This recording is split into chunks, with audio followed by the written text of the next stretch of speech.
Urban Design Commission will come to order. May we have a roll call? Nicole Ream. Here. Monica Sullivan. Here. Barbara Cash. Here. Edith McKee. Here. Allison Gordy. Here. Julia Foland. Here. Aaron Hamilton is excused. You have a quorum. Thank you. Thank you. Moving on to the next item here, it looks like we have some minutes. May we have a motion to approve the minutes from Wednesday, June 23rd? Looks like we have a motion from, it's moved by Barbara Cash and seconded from Commissioner McKee. Are there any objections or corrections to the minutes? Seeing none, the minutes are approved. Moving on to special orders of business. Are there any disclosures this evening?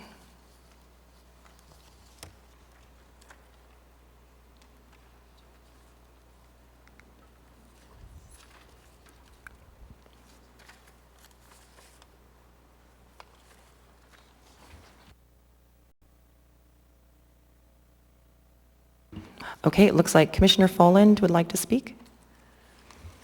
I was not yet seated on the commission when case 2021-0023 was initially heard, but I have listened to the audio of this case. I will abstain from the vote to reconsider, but can participate in the variance action should the vote to reconsider pass. Thank you. May I have a motion to direct Commissioner Foland to participate in case 2021-0023 should the motion for reconsideration be approved and we are back to the main motion? I'll need a motion and a second.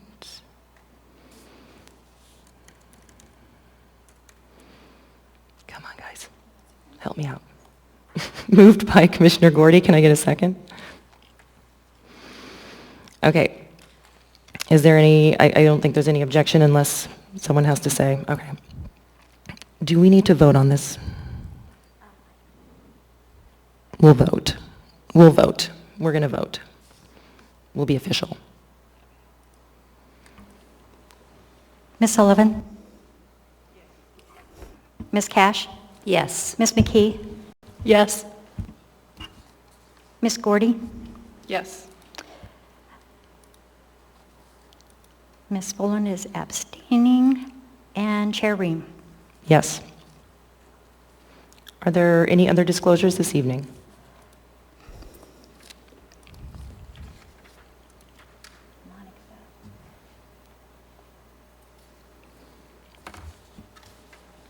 Okay, this is where I say why, right? Okay. Yes, so you weren't here for cases 2021-0060 and 2021-0061. Okay.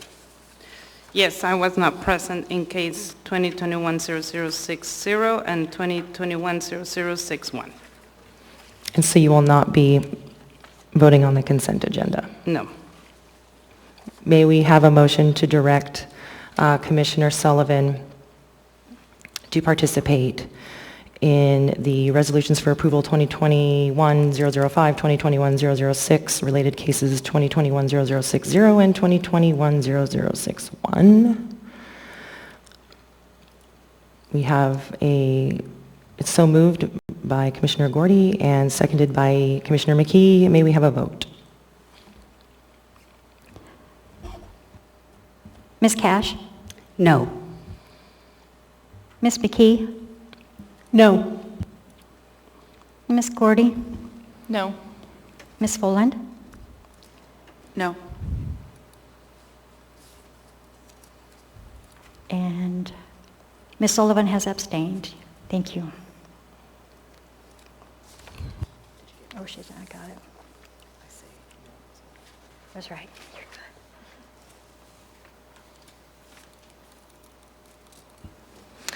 Okay. We do have one other item on the special order of business this evening. Case 2021-0023, Eklutna Services, reconsideration of a variance from AMC 21.10.050F.1 to allow natural resource extraction on slopes greater than 10% in the CER 10 district. Commissioner Sullivan? Yes. I mean, I would like to be reconsidered for my vote. I was in the prevailing side of the vote, and I have reasons. Do I say my reasons? No, I need to wait until someone makes a motion. Yeah. I believe that the commissioner that requested the motion for reconsideration makes the motion, and then we must receive a second from the prevailing side of that motion. So Okay. please state your motion. I would like to make a motion to reconsider my vote to case 2110-050F1, variance to allow natural resource extraction on slopes greater than 10% in the CER 10 district. I was in the prevailing side of the vote. Thank you. Do we have a second from the prevailing side? To clarify, Commissioner Sullivan has made a motion for reconsideration for case 2021-0023. I think we shortened that to state the AMC code as part of the case. Would you like her to restate it? Okay. So we do have a motion on the floor, and we have a second from Commissioner Cash. Okay. That means that the motion for reconsideration is on the floor. Commissioner Sullivan, would you please speak to your motion? Yes.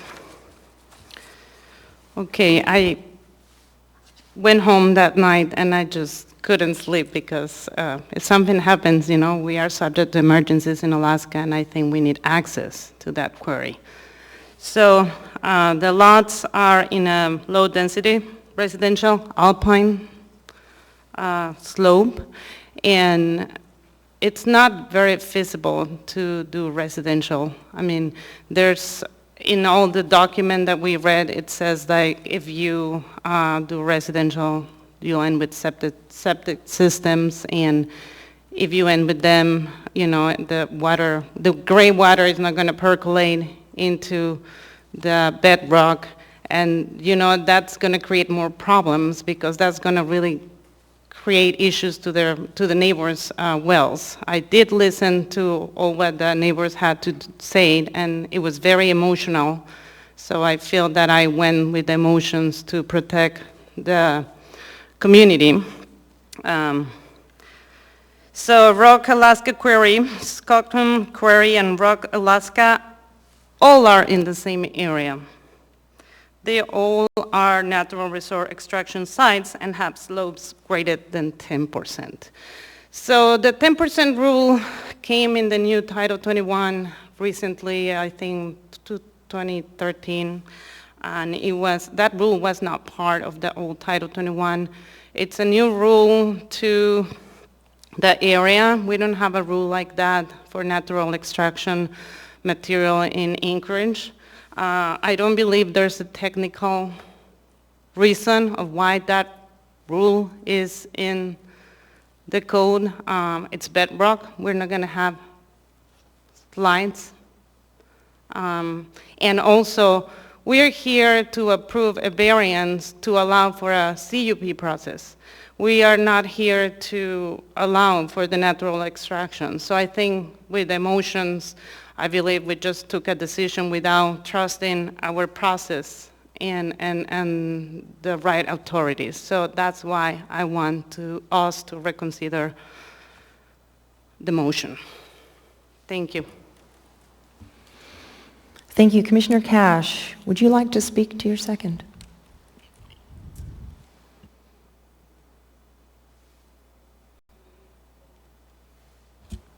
Will we have opportunity for discussion now? Yes. This is part of it? Yes. Yes. We haven't done this before, so I'm No. just checking, but I think Yes. we get to have open discussion. Yes, okay. I failed to bring my copy of the notes from that evening in which the findings of fact were provided to which then were rebutted, and that motion failed. And within that, I think contains a lot of valuable information to reference this evening. I don't believe it was ever demonstrated that the surrounding tracts had the same extreme slopes that the parcel we're talking about does. That was never brought out. I think that indicating that this is a steeper area, and that's what was so objectionable, is the threat that then it could cause to the ecosystem for a variety of reasons. So, on that basis, I would like to, have a discussion about it. Thank you. Oh, here they are. You did provide it. Sorry. Is there anyone else who would like to speak? If not, I would like to say a few words, if possible.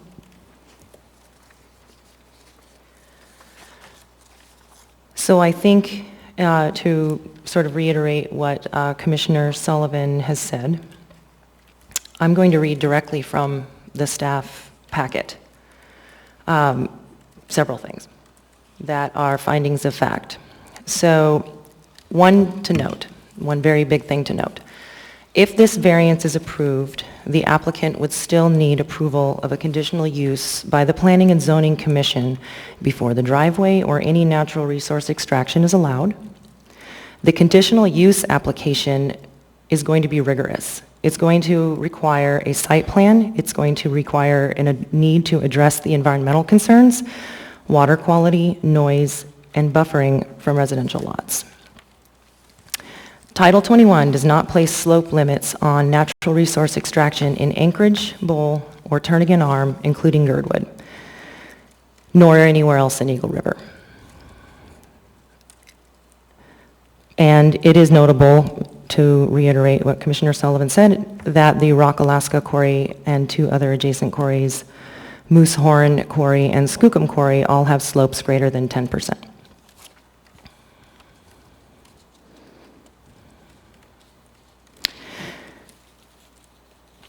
Under the approval criteria 21.03.240G, the proposed alternative achieves the intent of the subject design standard to the same or better degree than the subject standard. The variance alone will not grant approval for natural resource extraction. It allows the petitioner to apply for a natural resource conditional use permit for natural resource extraction with the Planning and Zoning Commission that will involve a public hearing. And I think that's a very important key. This is not the only chance for the public to speak, nor is it the only chance for the public to be educated as to whether or not this is a concern.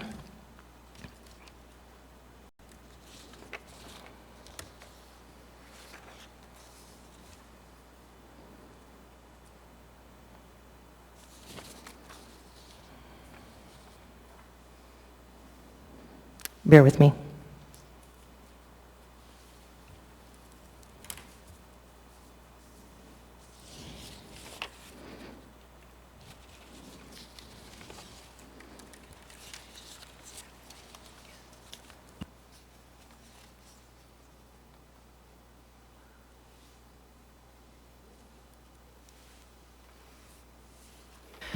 So based on our purview here today as the Urban Design Commission, we have one rule, and that is to determine whether or not it makes sense to not allow this particular parcel adjacent to other parcels with similar facilities, this particular parcel, to not allow it to have a natural extraction facility because it's greater than 10%. Nowhere else in Anchorage, Eagle River, Chugach, Turnagain does that happen. That being said, the emotional impact to the commission because of I do have sympathy for the concerns of the public beyond. But know that this will not occur unless the petitioner can show proof to all environmental agencies, local agencies, and state agencies that need to be involved, that this will not impact the health and welfare of the general public. So that's not why we're here tonight, is to determine whether or not, we are not to determine that decision. Our decision is to determine whether or not the variance should be allowed on slopes greater than 10%. It's that simple. And I am in support of, I will be supporting a motion for reconsideration.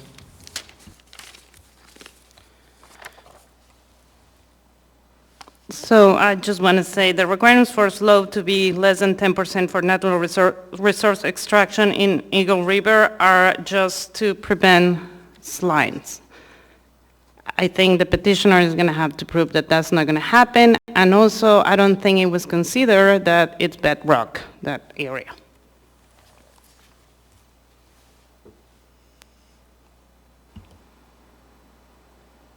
Are there any other questions, or should we move on to a vote then? Okay. May we have a vote?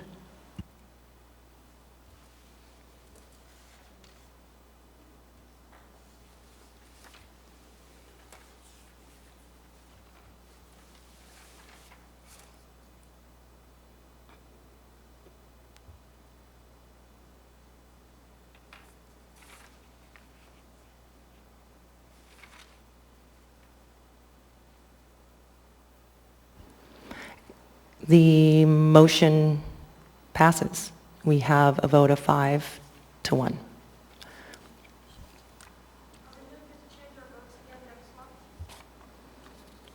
Moving on to the main motion. So now we need to vote on the main motion that was before us in the May meeting. I will read the motion as it was presented.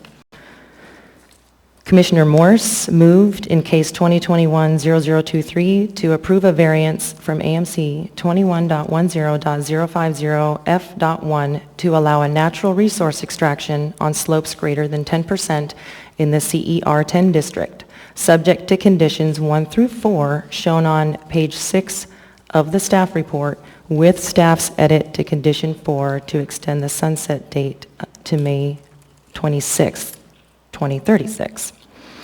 Vice Chair McKee seconded. With that motion on the floor, are there any discussions and or questions? And this is where I think we can ask questions of the petitioner, correct? Okay. I would like to ask a question. Hold, let's...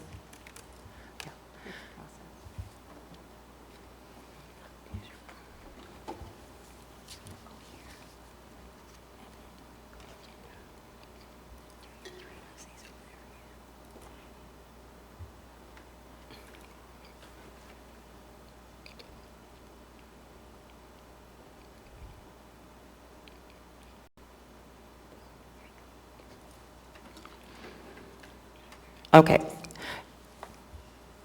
Commissioner Cash. Thank you. I have a question for the petitioner. I would like to ask for clarification. Previously, when you presented, I asked if there was any other parcel, similarly adjacent to residential with as these steep slopes of between 25 and 40, over 40%.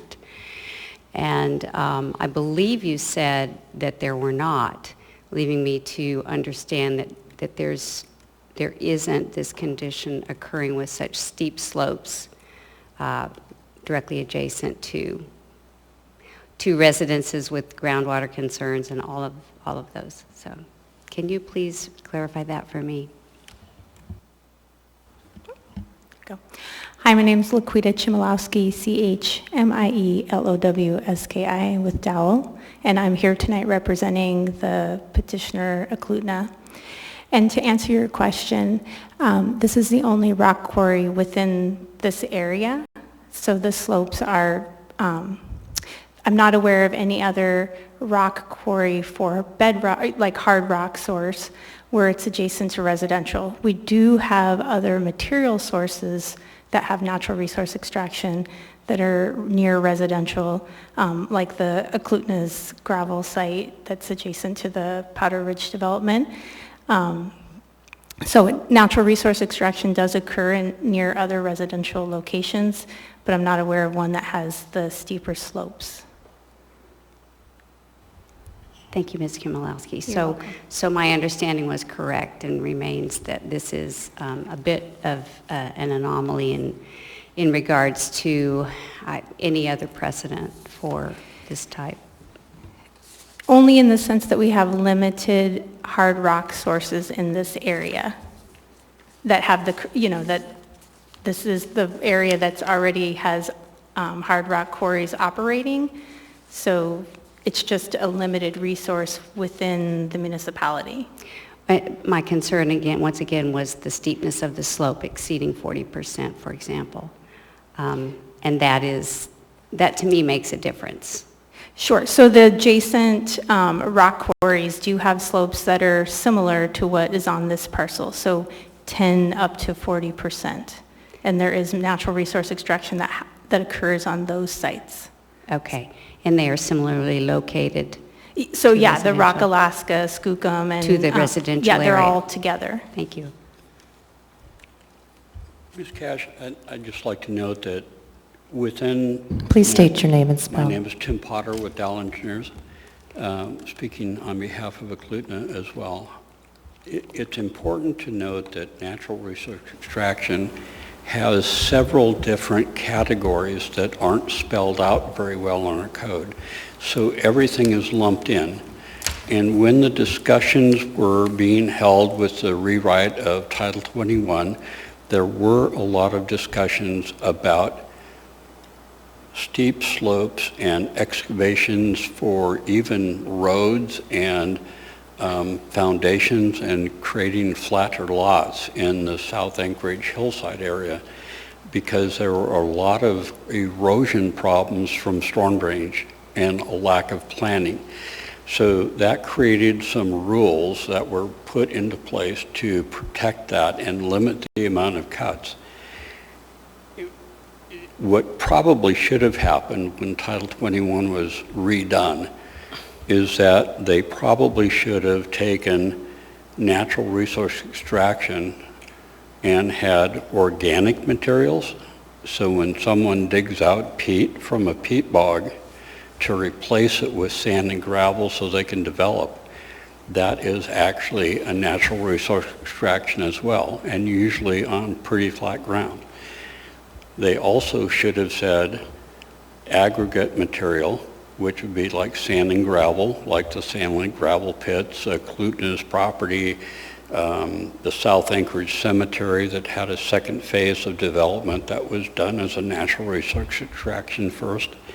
There's a lot of that material, and most of that happens on relatively flat ground as well.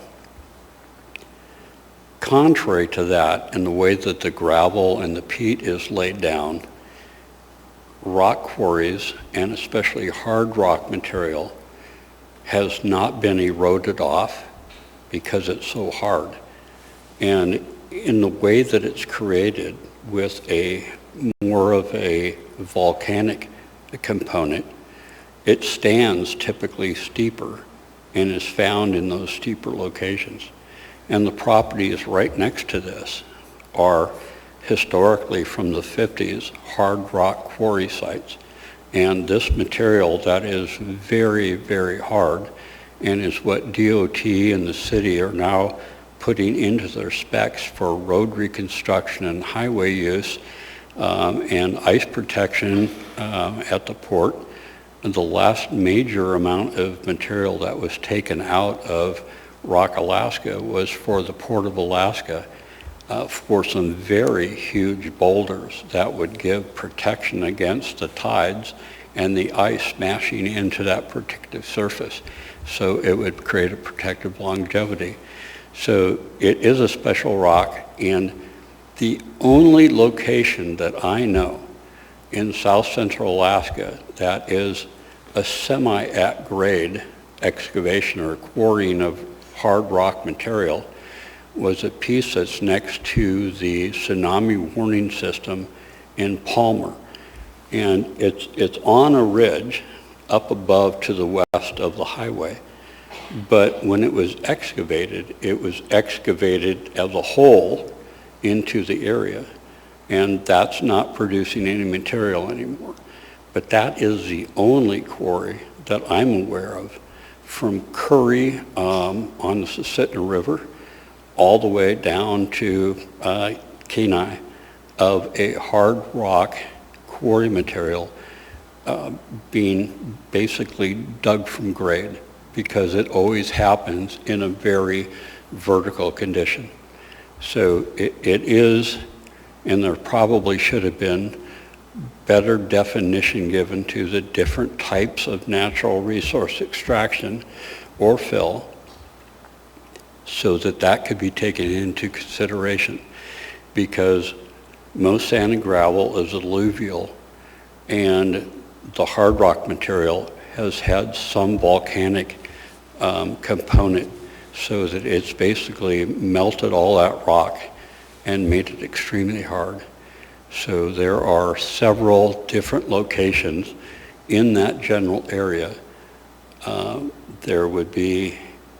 There's some smaller outcroppings in Eklutna village, and the railroad quarried one for a while. That conditional use was found to be not in effect anymore, and that property was given back to Eklutna.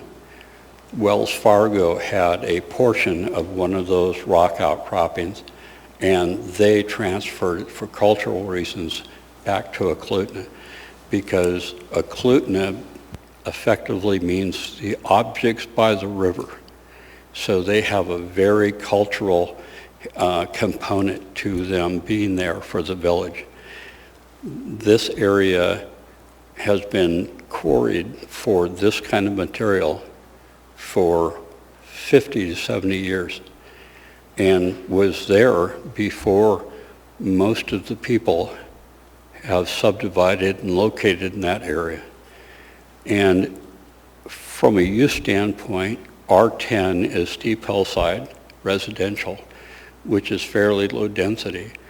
But Laquita and I have done an engineering study to show that even to build roads to lots on this piece of property, to make the roads meet the municipal maximum standard, would basically denude and strip and quarry a lot of the property.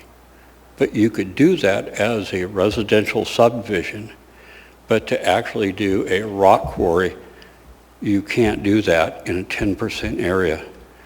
And Eklutna was never advised that this change was being done in a 150-point amendment to Title 21, all parts of Title 21. So it did not take place during the 10 or 12 years of the new code development and Chapter 10 being written for Eagle River Chugach, and it came out a year later as item 142 out of 155 or something. I wasn't aware of it. The city staff and planning director weren't aware of it. When we were told by Eklutna that they had to pursue a conditional use to get their access drive in, we started doing that work. And that's when I discovered the language and was shocked to see that it was there, because I had been on all the Title 21 committees representing Eklutna. When this amendment went through, other than being advertised as a general omnibus code amendment, that's what was put out into the community. And even the property owners with CER 10 that would be impacted were not noticed, other than a general purpose notification. And we are all shocked, surprised, and if someone would have realized what the effect of this amendment would do to effectively take away the chance for any of the CER 10 properties that are steeper than 10% to be utilized for something,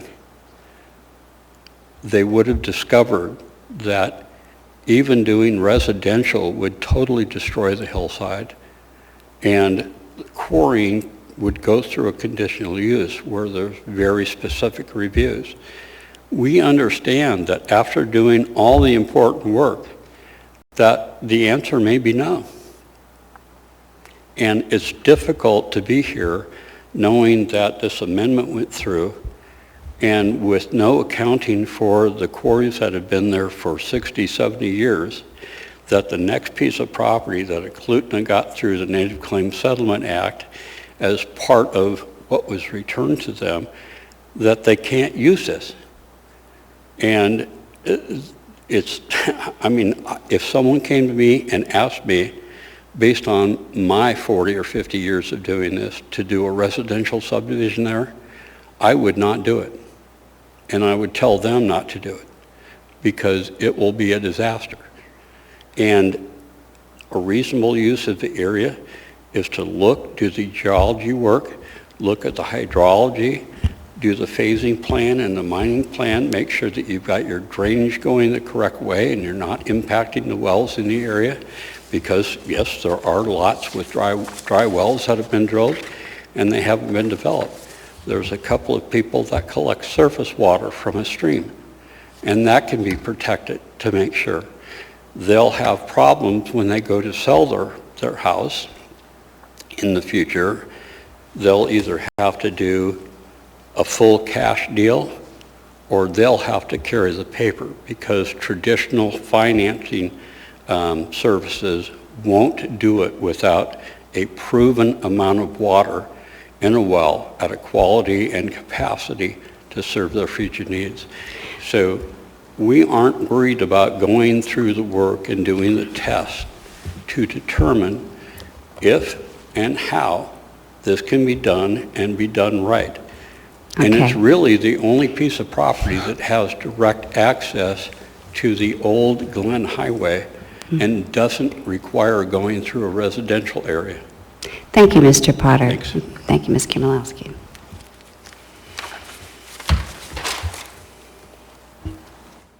Commissioner McKee, did you have something you'd like to say? I have several questions, and so some of the things that you said brought up additional questions, actually, so now I've got several. One of my original first questions was, when I know that this amendment or change to the title was in, I don't have my notes also from the original, which is unfortunate. I believe it was in the 2010s.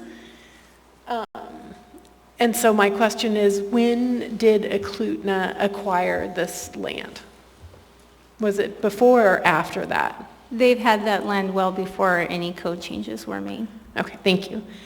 And then my Let's make other question is, Can you clarify, please? excuse, I want to make sure the record is clear. Eklutna purchased Rock Partners and that quarry a few years ago after the amendment occurred. so you're saying that when Eklutna acquired this land, they knew that there was a slope variance in place? No. Okay, They received the acreage that we're talking about. Can you get closer to the mic, Thanks. Mr. Potter? Thank you. So it was part of the settlement agreement in the 70s. right, I understand that Ann Ilka And- awarded, But the access to it comes from Rock Partners quarry, which has been around for 70 years, but that's they- not part of what we're debating here, or what's part of the variance being questioned. The True. variance is whether or not to allow material extraction, actually, it's to whether to permit you to move forward. So my question was whether or not Eklutna acquired this land before or after the amendment was made and my understanding is that Eklutna has owned this land since well before the early 2010s. That is correct. So that is my question. And then my other one was that I understand that you're kind of saying that it's a steeper slope and it's stable because it's rock, but I would disagree. I think, we see this along the Seward Highway. We are having to do rock stabilization measures because it is failing at this point, and that is also, hard rock. So, but there's a limit to how far a rock slide can go, but that doesn't say that it's impossible. So I'm going to contest that statement slightly. I mean, we all know that along the Seward Highway, we've got rock failure. Let's be really clear. The rock on Turnagain Arm is different than the rock that we're talking about. It was created in a different manner. It's much harder. And the Turnagain rock, if you look at the material and read any tests that have been done on that material, it would not meet any of the new specifications that DOT and that is putting out. So it's totally different material and is not abrasion resistant, is not strong. Part of the reason that it calves off as it does, it's called exfoliation, just like you're peeling your face, is that because of its location and the extreme southern exposure that it gets and heated, that it freezes at night. And with any precipitation or increase and decrease in temperature, the material gets larger or smaller. And that continually over time breaks the material and a piece will fall off. The difference in common sense nature is that the Turnagain rock is directly next to a road corridor and exposes the general public to some danger because rocks do come. Right, I understand that. And in this location, part of the mining plan will be to make sure that anything that could fall would fall in an area or in a manner that it would be of no danger to anyone. So it may sound the same, but it is totally different. And then my other question is, you said something that I thought was interesting to state, and it led me to make another question for you, is that, you made a statement that you would not do a residential development in this area because it would be a disaster. So if a residential development, which in general would not expose slopes the way that a rock quarry would, why wouldn't you also consider this a potential disaster? Could I answer that? Because the long-term use of the area would result in a totally different approach to the area. A quarry takes a major break down the slope and creates a larger flat or near flat footprint that is developable. On the slopes that are there now, by running the maximum grades up, you have to cut in or blast into the rock and then catch the exposure points, so you're actually breaking the rock off even above where you have blasted and cut. And then with a 40% slope, Title 23 and the building permits actually put some pretty stringent requirements on what you can do on those from a building standpoint. So it would most likely be that there'd be even more blasting going on to try and create on the steep hillside some flat pods that are then stripped between them to get the roads and the utilities to them. So it would not be a good place. You'd have steep streets. You'd have slopes that don't accommodate outdoor use or playing your yard or anything. So I don't think it would be a valuable subdivision, in my opinion, and it would cost extremely high amounts of money to do the work in preparation. So. And then my other question and my last question is that during public testimony, we heard a lot of concerns about water quality of the wells of the adjacent properties. And I think there is no way, to guarantee that there isn't a possible consequence.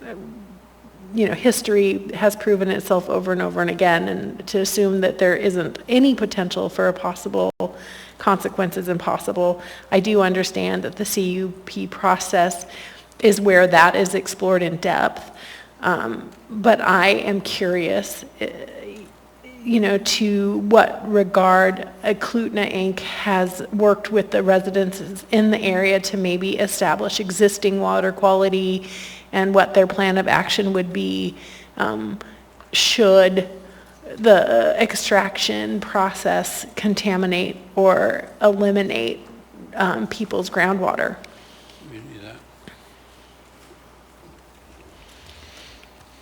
I'll answer your question, but I'll also say that one of the key issues about a public hearing process, whether it's a plat or it's in conditional use, is that the onus is on you to prove that up.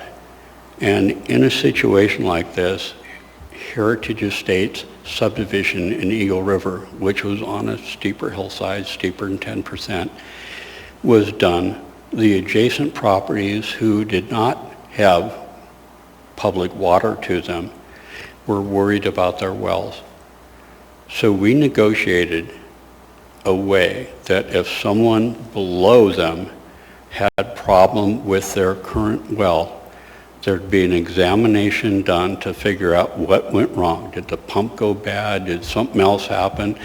And if it was a responsibility of work that had been done at Heritage Estates, there was a homeowner's sinking fund for well replacement of neighbors' wells that was created.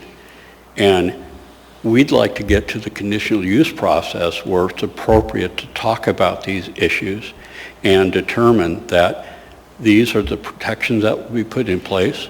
We can offer up a sinking fund.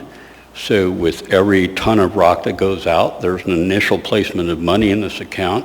It grows with interest over time. And the money, as far as Heritage Estates, it got up to over $100,000, was never tapped by any of the well-owning neighbors. And everybody met, and the money was then donated to the Boy Scouts. But the fund was there and active for about 20 years before the other people got serviced by public water. And it's frustrating to have this amendment happen and us have to come and ask you for a variance to be able to even have a chance to get to the point of talking about those negotiated protections and things that can be done. I've been doing this kind of work for a long time, and there are ways to protect everybody. And everybody in the area, Klutna and the neighbors, need to understand just how difficult this area is. And if anybody made a mistake, the city, when they zoned this area as residential, made a big mistake. Because if you looked at the environmental factors, the ability for large amounts of water to be pumped out of the ground to service anybody, that's not available. If you look at the septic systems and how the nitrate levels are very heightened in this area, much like the South Anchorage hillside, because people are fertilizing their lawns, and to put it clearly, they crap and it goes into the septic system and into the field, and those nitrate nutrients go into the ground and get very high and can wipe out everybody's well below them. So they've got an existing problem already, and we'd like to come in and pursue our project and potentially help them with some of the problems that they have not taken care of themselves. We just want the opportunity. We realize that P&Z might say no, not good enough, and that's okay. But to not even be able to do the work to be able to show it, Because even if we went out there and spent $250,000 on the geotech and hydrology studies to prove it up, technically, without this variance, we can't submit anything to the city to show that that's the case. And that seems a little bit ridiculous. So, thank you. Can I just add something too? I will say as part of this process, no community meeting is required, and Eklutna participated in over 7 community council meetings trying to work with the neighbors. They also reduced the variance request by over half. So we were already taking steps to try to address people's concerns as we tried to get through this process and we can get to the conditional use permit process. And Laquita has reviewed all of the well logs that exist in the area to determine what the actual water table area is that's being served by the cracks in the hard rock. And it indicates that the flow of water is away from the residential area, not to it, in its greatest form in the area that we're going to be doing the quarrying in to start with. So we have looked at it.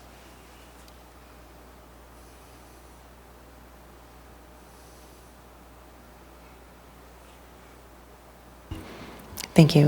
Looks like we have staff would like to say something. Thank you, Chair. So you have a document in front of you. These are the adopted minutes from the meeting where the public hearing was held on this variance case. And if you turn to page 5 of 10, at the top is the underline. This is the minutes from that meeting and the motion that was made.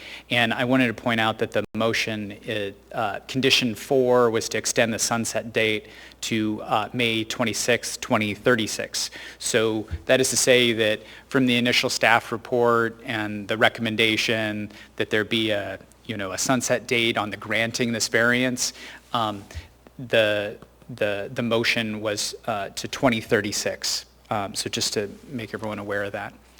Thank you. Thank you.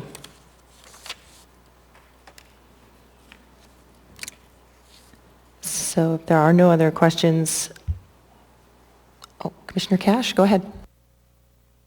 Thank you. Sorry, it's still difficult for me to navigate this. I just want to express that I understand this is a process, and I do understand UDC's, the Commission's main role. The concern I have is, although I respect very much a responsible natural resource development and extraction, the statements that we are agreeing to in the criteria are very positive statements in terms of, they're statements you would make after you've had a chance to review some further information, some kind of studies, and that's the issue that I have. I can't say that it will not adversely affect the use of adjacent property as permitted under this code, as in criteria D. I don't think we know enough to actually state that.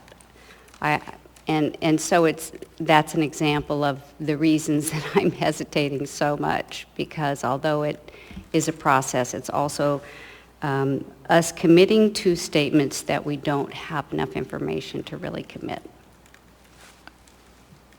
Mr. McLaughlin. Through the chair, Ms. Cash, so one of the documents you have in front of you is the staff report and supplemental memo. And if you look, so there's in bold at the bottom of the page, it's page 1, 2, 3, goes all the way to page 7, right? And you had said that approval criteria B had to do with not negatively affecting the neighbors, the surrounding properties, sort of paraphrasing what I heard your last statement. But actually the approval criteria for B is the proposed alternative achieves the goals and policies of the comprehensive plan to the same degree or a better degree the subject standard. So just to clarify, in the staff report and the document you have in front of you, the A, B, C, D, E, F, G, H, the bold, those are the approval criteria, just to put, I believe I said D. Oh. D as in David. Okay, I'm hard of hearing. Apologies. Okay.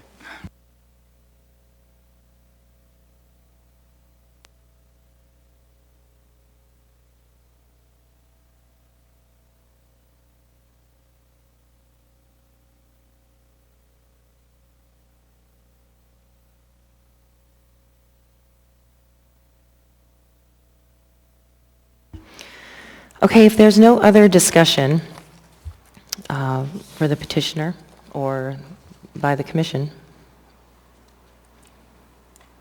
and I can give you a minute, unless you make eye contact.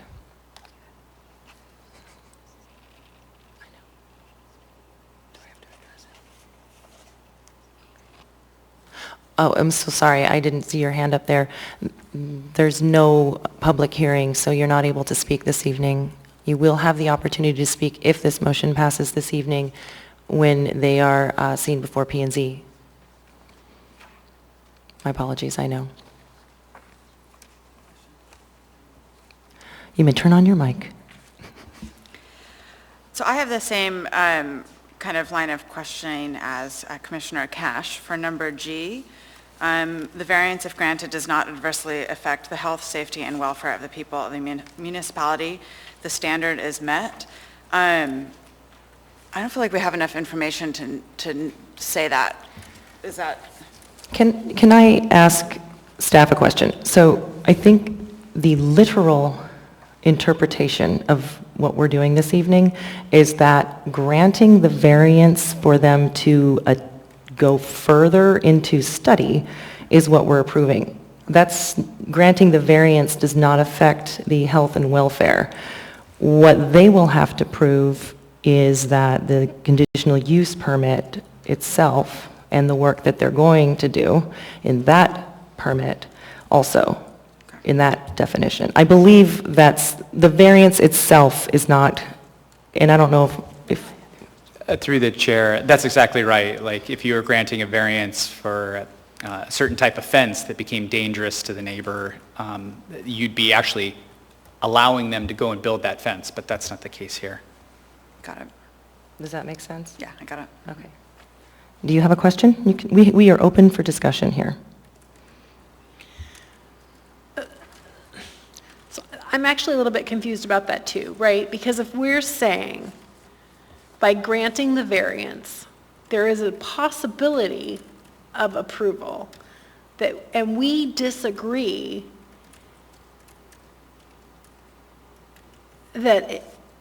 so this, like I've got several that I don't believe the standard is met in the way that I necessarily perceive the granting of a variance.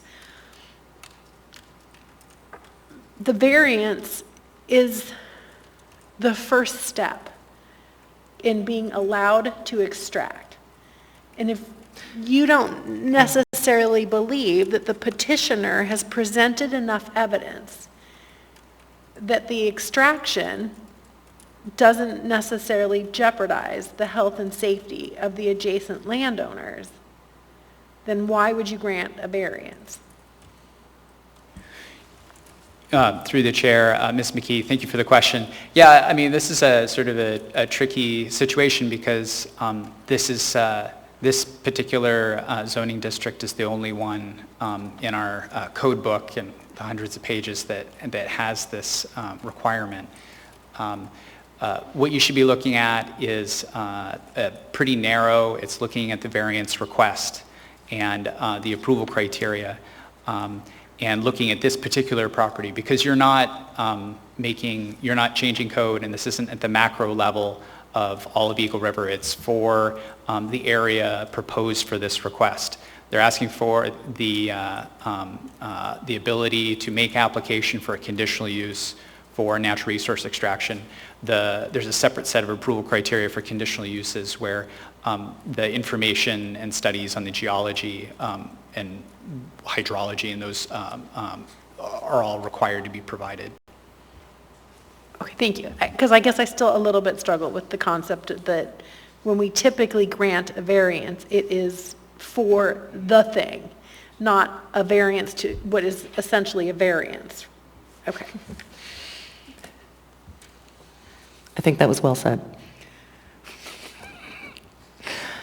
Are there any other, well, okay, so if there's other questions or discussion, we can continue. What we do need to do is provide all findings of fact, either for or against, and that will require some doing. I've started. Maybe someone can help me out with some findings, for or against. Unless we have more questions, I'm not trying to push this, so. Yes, go ahead. Well, my question is, you know, again, there are 4 criteria that I have discomfort and do not agree that the standard is met. I agree that we are in a process that isn't responsible for the studies yet to come. But I still have difficulty getting beyond that, and it just causes me concern. Understood. Yeah. I think one thing to consider to stay kind of out of the minutia of this whole situation is if this property were anywhere else except CER 10, this one particular type of property, which doesn't even really have, there's not a lot, I don't even know what the difference is, honestly, between CER 10 and its adjacent property. Okay, so why this variance is on this property is a question in and of itself, when it's not anywhere else, nor has it been addressed or added anywhere else in consideration for what the amendment, you know, provided for Chugach.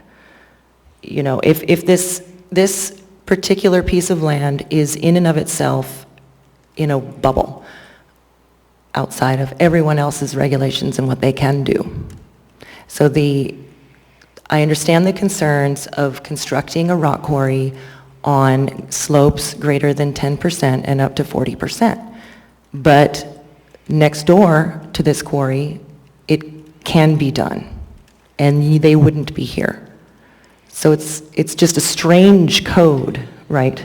And so our purview is not to make a decision whether or not we think it's safe for them to move forward.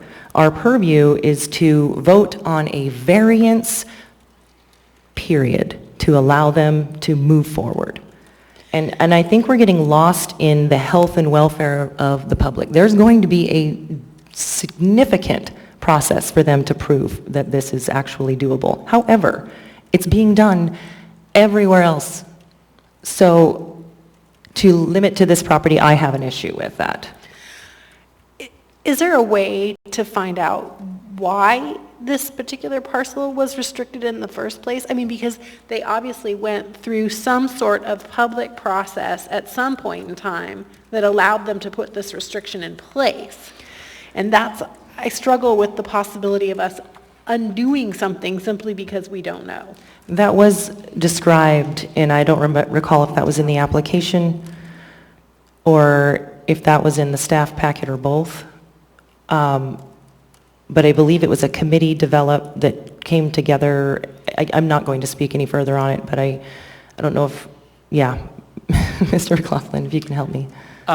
This code language with the restriction to 10% slope in the R10 was not proposed by the planning department, and it was not something in the document that was, took the sort of famously 10 years to get adopted. It was an amendment that was inserted, I guess, by the Assembly at the latest stage. So while it took a long time to adopt a new, our current zoning code, this was not something proposed by the planning department in the draft of that, but came, I guess, at the meeting or somewhere late stages.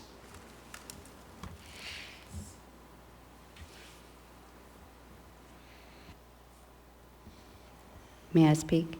Yes, please. I do recall in the public testimony portion of that meeting, quite a lengthy discussion about the origin and how it became incorporated.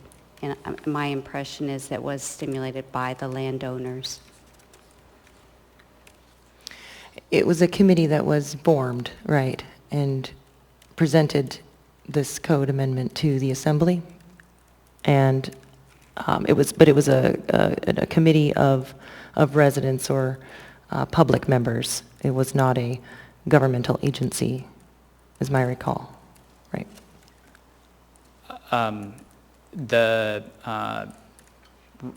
Correct. Thank you.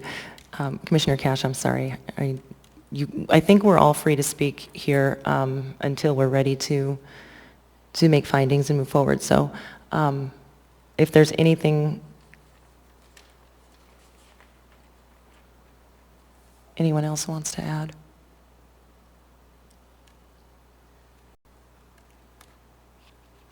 I have a question. So if we read the first line of the proposal, it says, this is a variance request to allow natural resource extraction on a site that has slopes greater than 10% in the CER 10 district.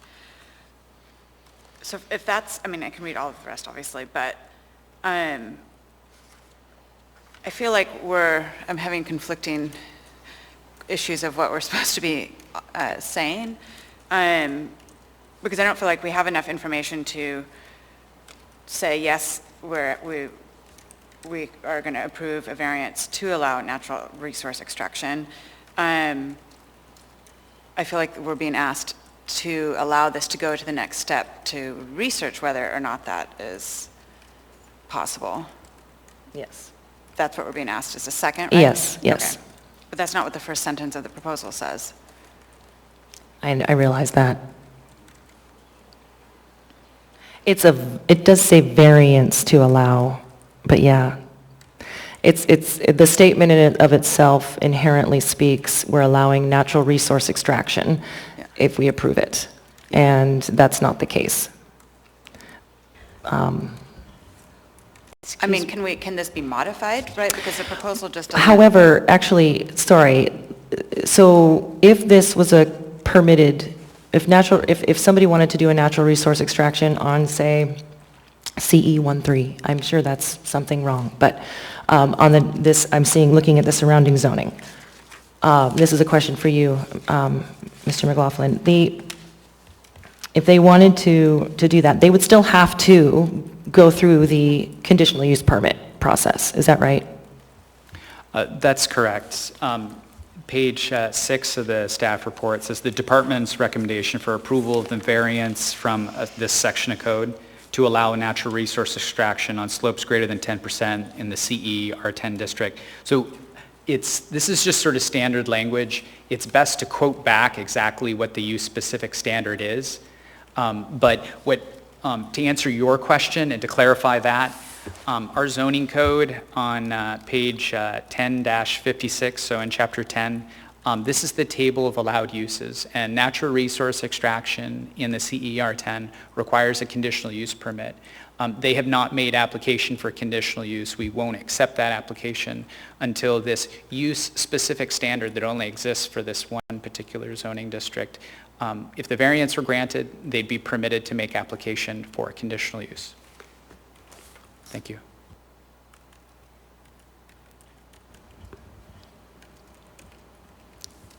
Chair Nicole? Yes. So that brings me to, I guess, re-ask the question of, can it be restated?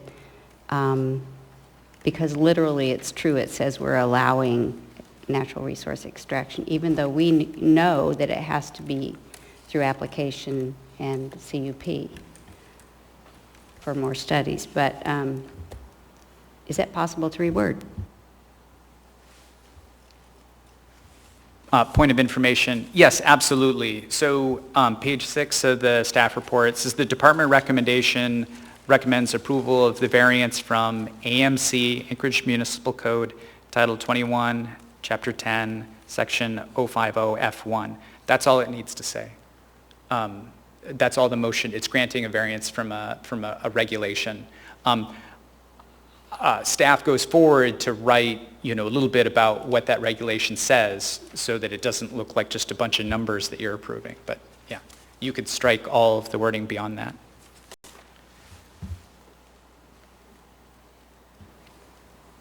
Can we change the wording maybe to say that it only allows the petitioner to move forward with a conditional use permit application?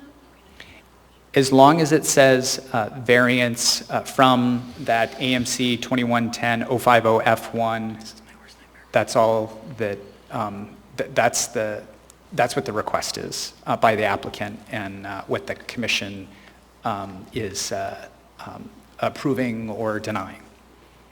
Thank you. Yeah. And I'd like to suggest that we say to allow, instead of a natural resource extraction, to say we allow application for a conditional use permit and following processes.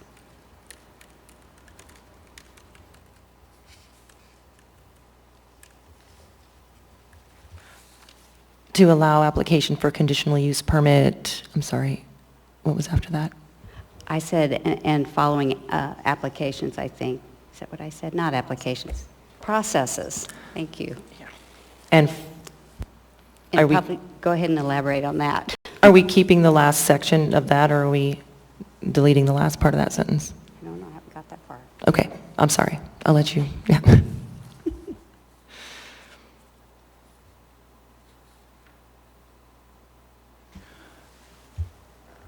Okay.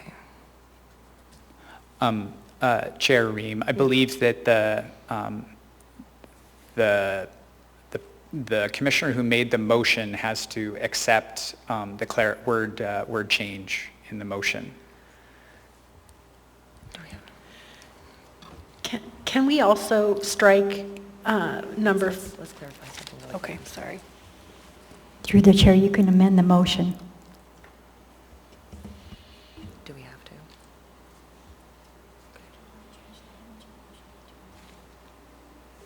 But that's the department's right.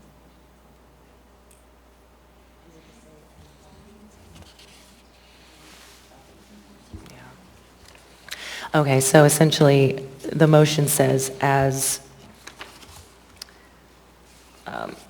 it says, subject to conditions 1 through 4, shown on page 6. It does not speak to the paragraph before conditions 1 through 4, so could we not add that language as, am I getting into semantics here?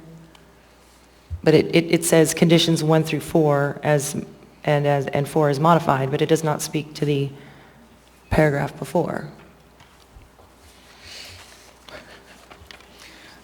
Sorry, I'm just now getting to the right document. It was buried. Page 6? For the benefit of the discussion, I think that looking at the minutes, page 5 of 10 would be helpful. The underlined language, that's the motion on the floor. If there's anything in that wording that wants the motion that people want to change wording, then I think the wordsmith is recommending that it be an amendment to the motion. So I move to amend the main motion to read this, and then you vote on that, and then that becomes the main motion.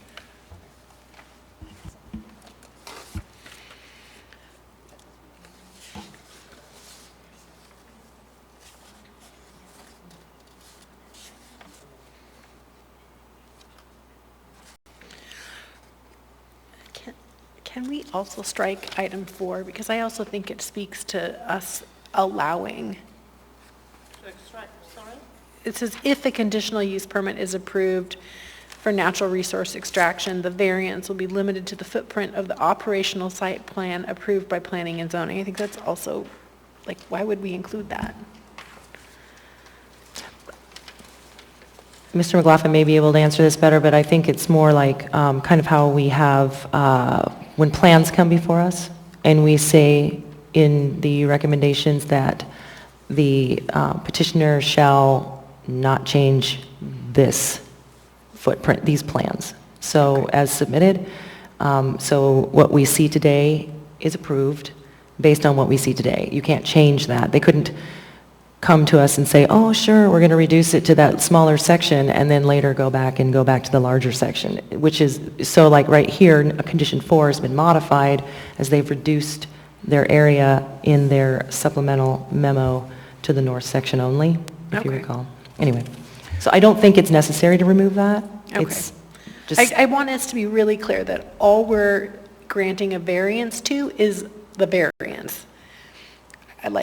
So to me, anywhere where it's mentioning approval of natural resource extraction is a conflict for me, because I no longer think at that point that standards,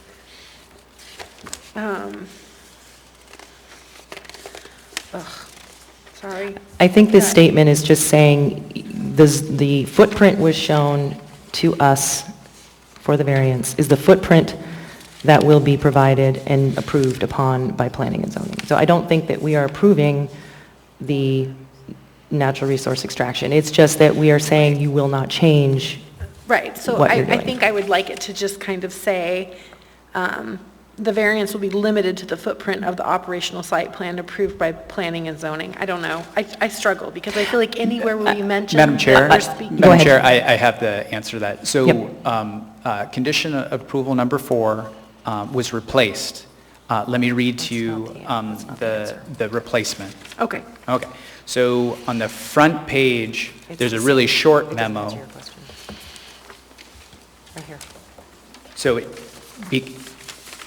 Got it. okay, and so this is a new condition of approval number 4. This variance is limited to conditional use for natural resource extraction approved by the Planning and Zoning Commission before May 26, 2026, but the motion was to extend that by 10 more years to 2036. So, I see now why it's confusing, because you had a staff report, you had a follow-up memo that replaced that condition of approval number 4, but it's in the direction that you were just seeking. So that's why I had to jump in to say that you've been provided with, I think, the preferred language, Thank you. Does that help? It helps. Okay. Commissioner Gordy? Oh, Or Foland. Foland, I'm so sorry. So I have a question. So on the meeting minutes, page 5 of 10, the underlined statement, is this the main one that, I mean, this is the main one that matters, right?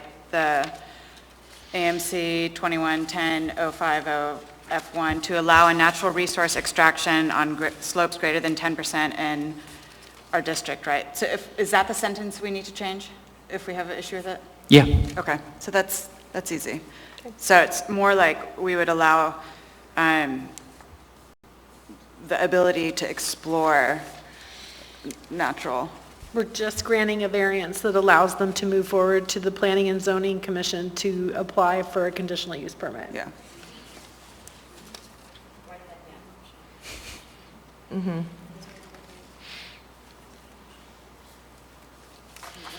Speak. I'm having a hard time getting through.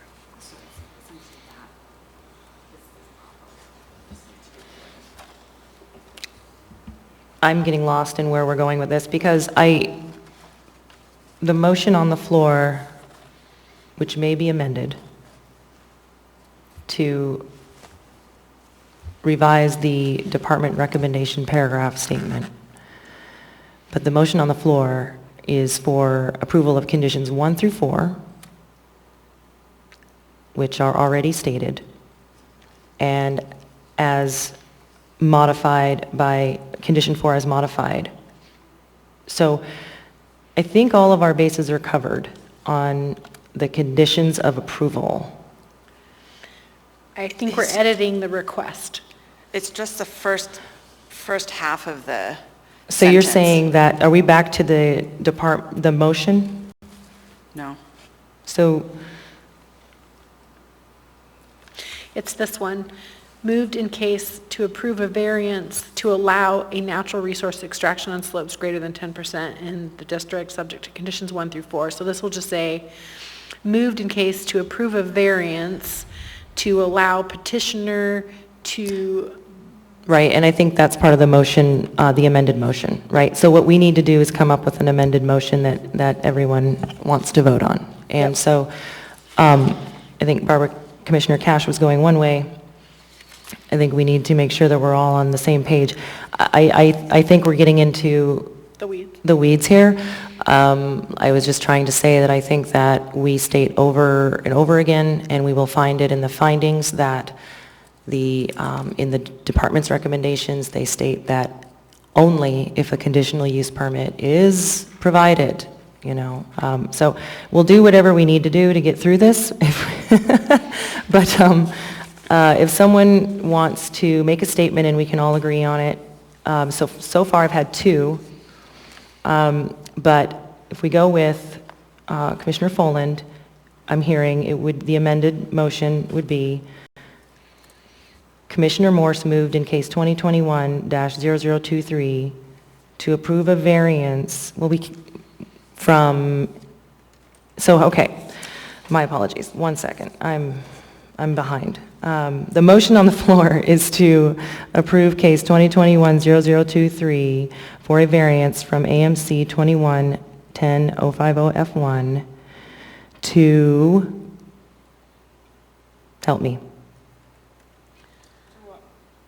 This is where we need the change. To allow the applicant to move forward with the CUP. to allow the petitioner Process, to move yeah. forward to the Planning and Zoning Commission for a conditional use permit.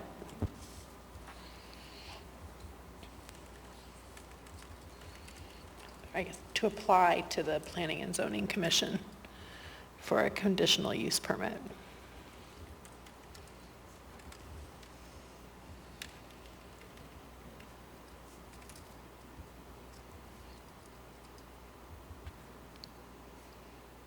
To allow a natural resource extraction? Nope. We're getting rid of that. Yep.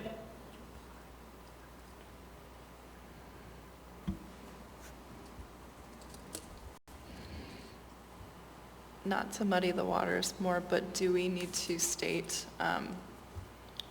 what they're applying for a conditional use permit for? As in, when you just kind of stated that we're allowing the petitioner to move forward to apply to the Planning and Zoning Commission for a conditional use permit for what? That's why I was asking if we could leave to That's- allow a natural resource extraction I agree with you that we should leave that language in there. on slopes greater than 10%, because that's really why. But move it to the back. All right, okay. I'll read, and then if I'm wrong, I'm done until someone else reads it to me, okay? Okay. Okay. I thought semantics matter sometimes. Okay, the motion on the floor is, is being amended to state,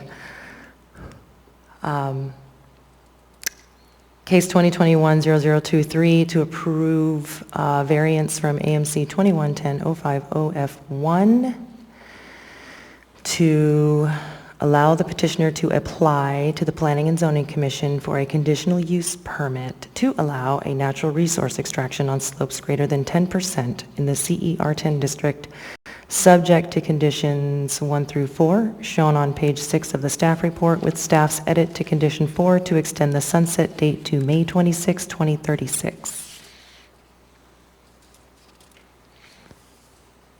I think condition I 4 does second. more than just. Okay. I stated it. Do I need to state that again? It sounds like, go ahead. Are we moving? We're moving? Yeah. We're voting? Okay. Great. Did we just vote on an amendment? Okay. Okay.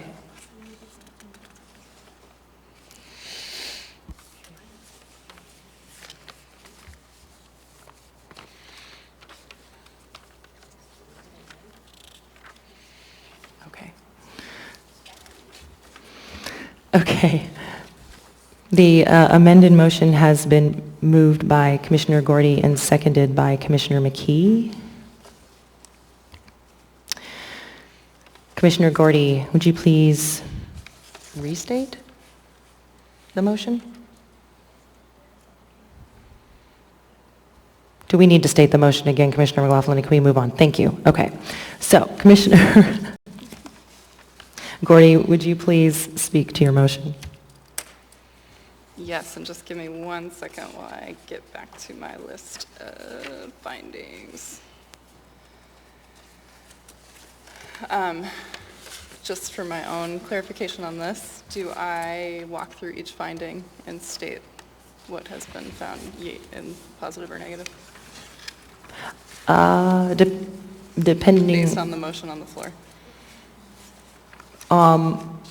Your findings of fact, so I'm hearing someone in the background here, will be based on the amended motion on the floor, and I believe the findings of fact should relate to whether or not you intend to support or not support the motion.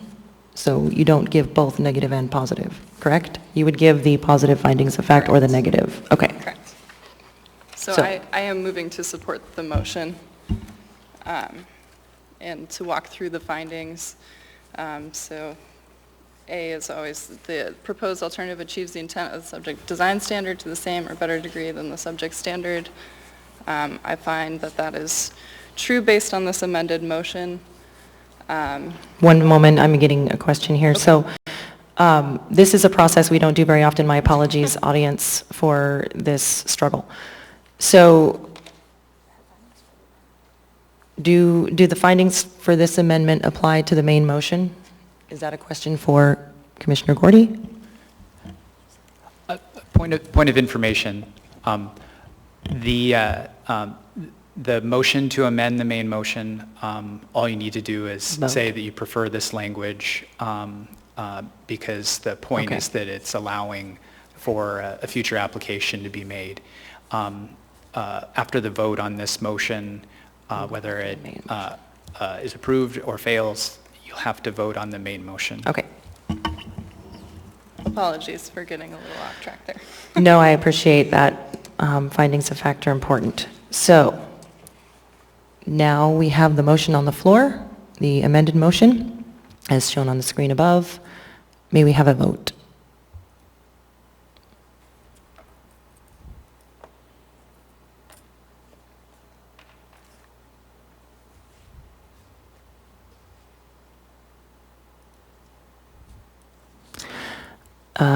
The motion passes 6-0.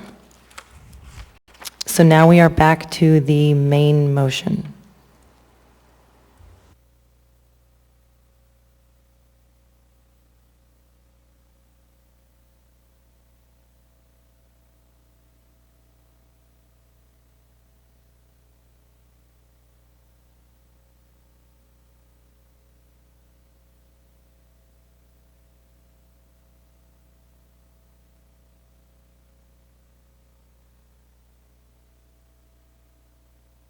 Okay.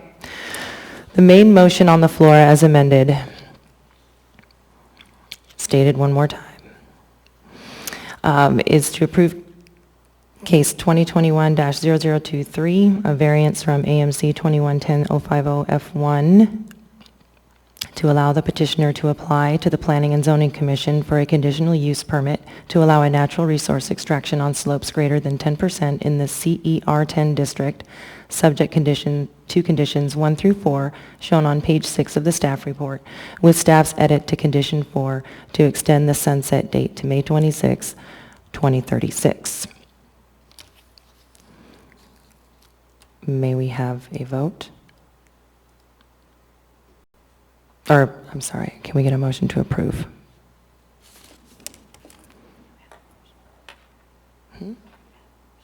Will you just... Well, this, you just...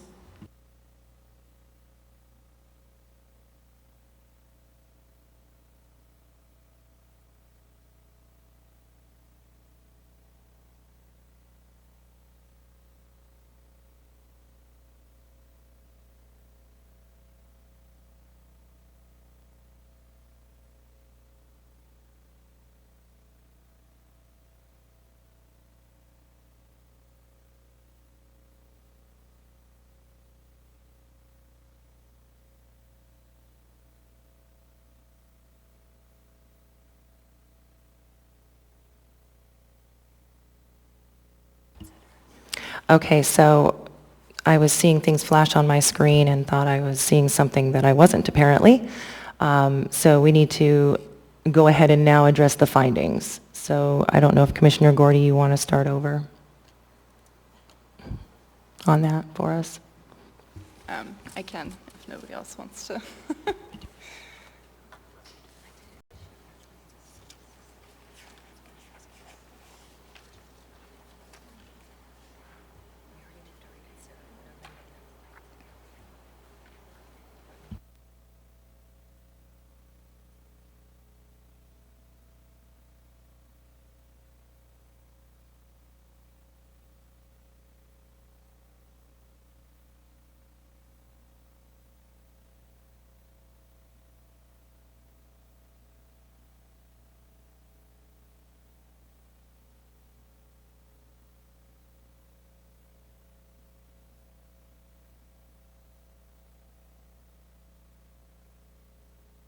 Technical difficulties.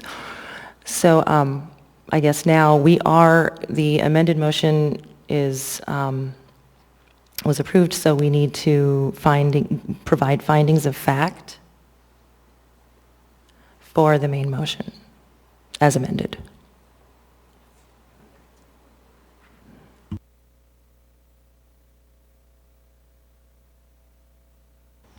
In favor or not in favor, but we need someone to present the findings of fact.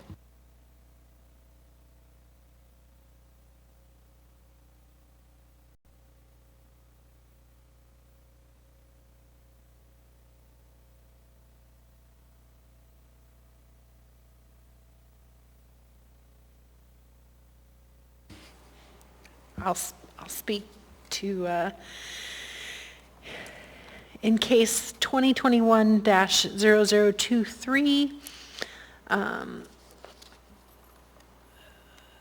the reconsideration of the variance from AMC 21.10.050F.1 to allow. I'm sorry, Ms. McKee. So you all approved Right. an amendment to the motion, Yep. and it would be good to go for commissioners to state why or why not they support the motion. We don't, yeah. Okay. I feel that the conditions, the staff conditions, the condition that why I was originally not in support but am now in support of the motion is that I felt that the language as changed, the standard item C, the proposed alternative results and benefits to the community that are equivalent to or better than compliance with the subject standard by allowing the petitioner the opportunity to move forward to the planning and zoning, that the standard is met. Condition D, the variance, if granted, will not adversely affect the use of adjacent property as permitted under this code by allowing the petitioner to move forward to the Planning and Zoning Committee. I feel that the standard is now met. The variance, if granted, does not change the character of the zoning district where the property is located, is in keeping with the intent of the code, and does not permit a use not otherwise permitted in the district in which the property lies. This was condition E, by allowing the petitioner to move forward to apply to the Planning and Zoning Commission. I feel that this condition is now met. The variance, if granted, does not adversely affect the health, safety, and welfare of the people of the municipality. The Urban Design Commission allowing the petitioner to move forward to the Planning and Zoning Committee to apply for a conditional use permit. I feel that the standard is now met. Subject to the department's recommendations and the 4 conditions as modified. So, Mr. McLaughlin, we should go down the days and have everyone sort of speak to their, okay. That's exactly correct. Okay. Commissioner Sullivan. I intend to support the motion, and I feel pretty comfortable that the variance alone will not grant approval for the natural resource extraction. It would only allow the petitioner to apply for the CUP process. So I really trust that everything is going to follow a process. Thank you. Thank you. Commissioner Folland. Yeah, I feel like the standard is met to allow them to proceed with the process as written by the code. Thank you. Commissioner Gordy. I also intend to support the motion and agree that allowing the petitioner to move forward, they have met all the standards required to move forward to the Planning and Zoning Commission for a conditional use hearing. Thank you. Commissioner Cash.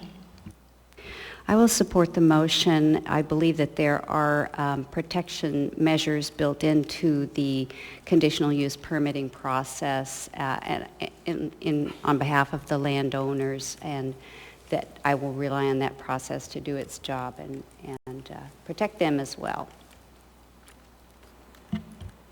Thank you. I also intend to support the motion to allow them to proceed forward with their conditional use permit application. With that,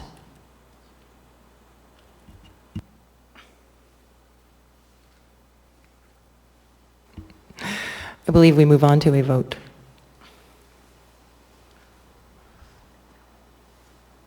Okay.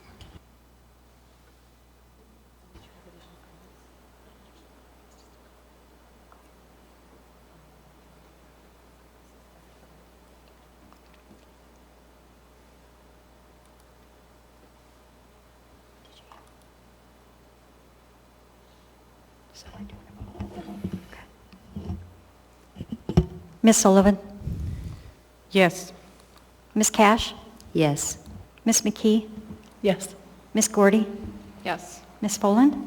Yes. And Chair Reen? Yes. Thank you. I did want to make a statement that we do see you in the audience and understand and appreciate your concerns that this is occurring in your backyard. That's why we did not take the reconsidering our original vote lightly. It was something that we took very seriously. You know, we are also property owners and understand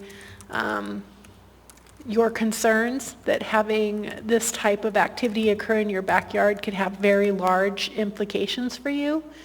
And it is why it was so important to us that we corrected the language that did not include the allowing of the extraction. The conditional use permit is the appropriate place for that variance to occur if it occurs. And so I wanted to acknowledge your presence in the audience and know that it was probably very hard for you to sit and not be allowed to testify. So, but.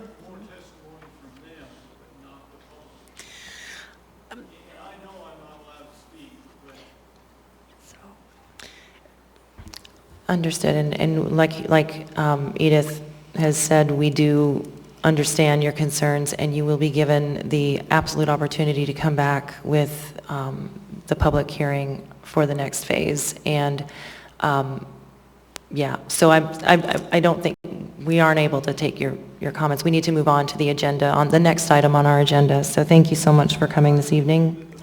So moving on to public hearings, I will now read the procedure by which the public may speak.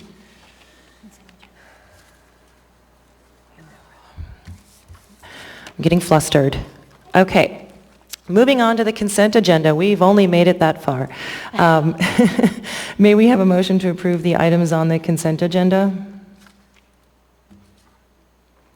Thank you, guys. We have a motion from Commissioner Cash, seconded by Commissioner McKee. Would anyone like to pull an item from the agenda for discussion? Seeing none, the consent agenda is approved. Did we need to vote? Okay, go ahead. Okay.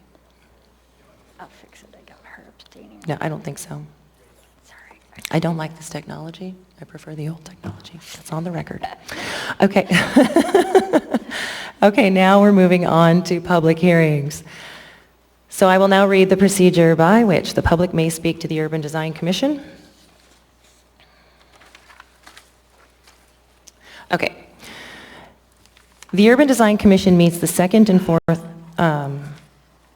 Wednesday of each month, except holidays, as regular meetings. The procedure by which the public may speak to the Urban Design Commission at its meeting is: 1, after the staff presentation is completed on public hearing items, the chair will ask for public testimony on the issue. 2, persons who wish to testify will follow the time limits established in the Urban Design Commission Rules of Procedure. For that, petitioners, including all of his or her representatives, are given 10 minutes. Rebuttal by the petitioner may be allowed when time has been reserved. Representatives of groups such as community councils, PTAs, etc., are given 5 minutes. Individuals are given 3 minutes. Item 3, when your testimony is complete, you may be asked questions by the commission. You may only testify once on any issue unless questioned by the commission. An individual may have appeal rights relating to any action the Urban Design Commission takes, except commission recommendations to the assembly which are not appealable. Appeals must be filed with the clerk's office within 20 days after approval by the Urban Design Commission of the resolution, which is the commission's final decision. A fee for the appeal is required at the time of filing. And I have, before I get started, I think we need a recess real quick for just one moment. Maybe give us a 5 minutes. Ready? So I've just read the process by which the public may testify. So before us is case 2021-0069. The petitioners are Carl and Lori Hulse. May we have the staff's presentation? Yes, thank you, Chair. This is a request for a variance from code to allow a 5.5-foot tall existing fence in the front setback of the south property line when the limit is 4 feet in height within the R2A zone. This is within the Campbell Creek Community Council. In my staff report, as part of the background for the case, I state that the property owners received a variance in December 2019 for a 2-car garage to extend into the front setback. So the garage extends 6.3 feet into the 20-foot front setback. However, the homeowners are now requesting this variance for the fence height because the condition of their open building permit for the garage addition requires the fence height in the front setback to be resolved either through a reduction in the height or through this variance permit. The owners would like to keep the higher fence in their front yard to provide additional security. This parcel is adjacent to the Campbell Creek trailhead, and it brings additional foot traffic into the area, and the owners report instances of vandalism and theft on their property they feel is related to the trail. There's a map on page 10 of the staff report that I think is useful that just shows the Campbell Creek Trail in relation to the property. So the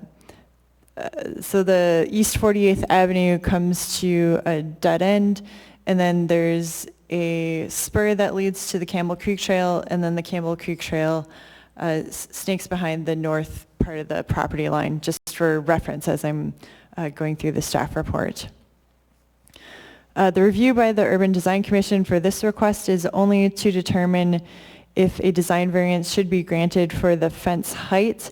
The fence is located within the right-of-way for East 48th Avenue, so that would be a separate process to either get an encroachment permit for the fence to remain in the right-of-way, or it would be pulled back. So this is just for the fence height with to exceed 4 feet and be 5.5 feet within the front setback.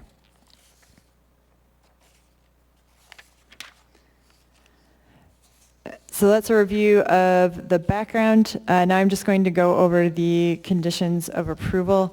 There are 8. Condition A is, or criteria A, is that the proposed alternative achieves the intent of the subject design standard to the same or better degree than the subject standard. The department finds this standard is not met. A fence impedes the ability to provide natural surveillance of the property. The security issues are not unique to this property. However, the staff report does note that it is unique that this property is directly adjacent to both a trail spur and the Campbell Creek Trail.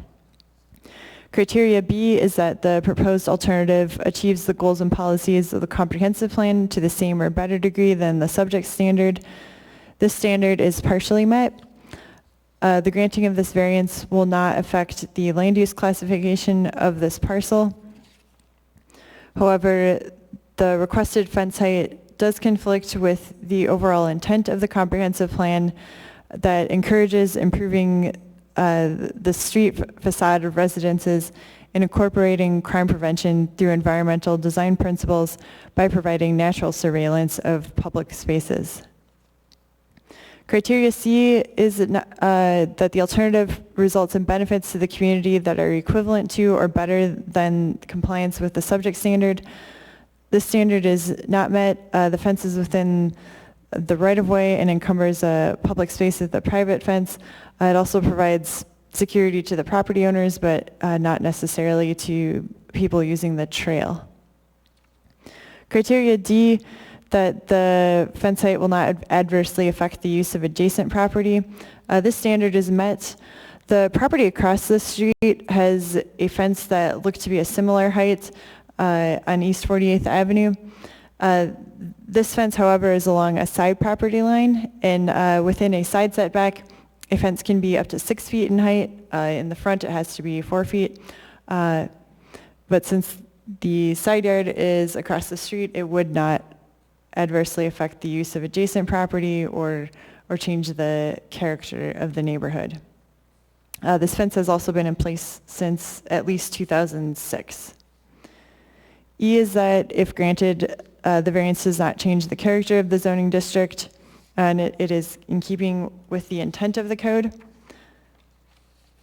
The standard is met, will not change the character of the R2A zoning district, which is primarily for detached single and two-family residential dwelling units on larger lots. And the district is intended to have well-developed infrastructure with general availability of municipal services. F is that persons with disabilities are provided with access. The standard is met. It does not apply to a privately owned single-family dwelling. G is that if the variance is granted, it will not adversely affect the health, safety, and welfare of the people of the municipality.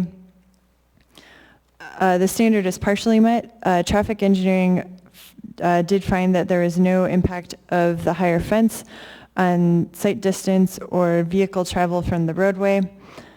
However, the fence still is within the right-of-way, which is owned and maintained by the municipality of Anchorage.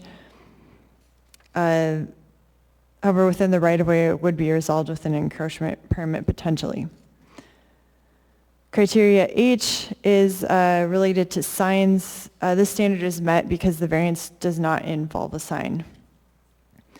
The variance request must substantially meet all 8 of the variance standards in order for the variance to be granted.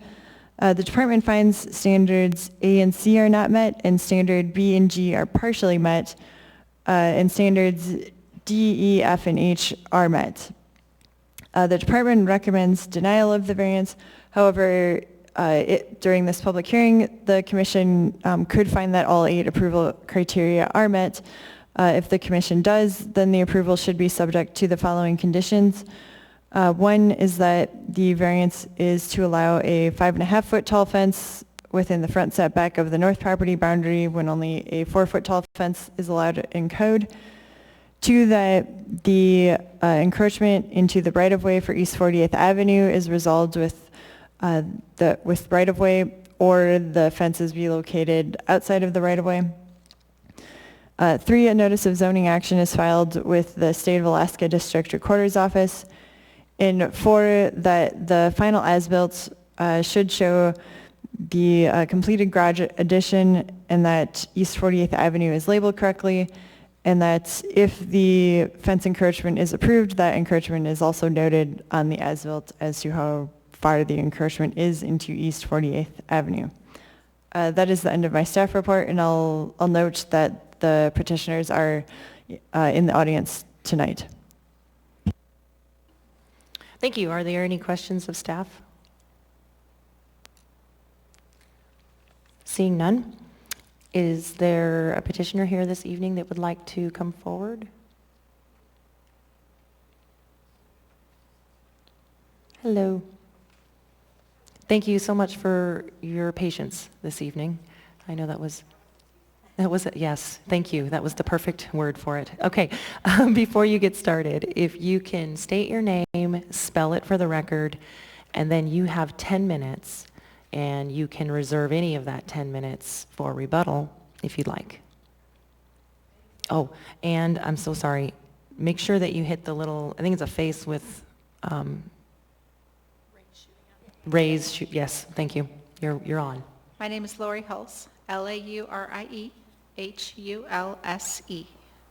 And I would like to reserve any spare time for any rebuttal or questions from you guys. She read the staff report.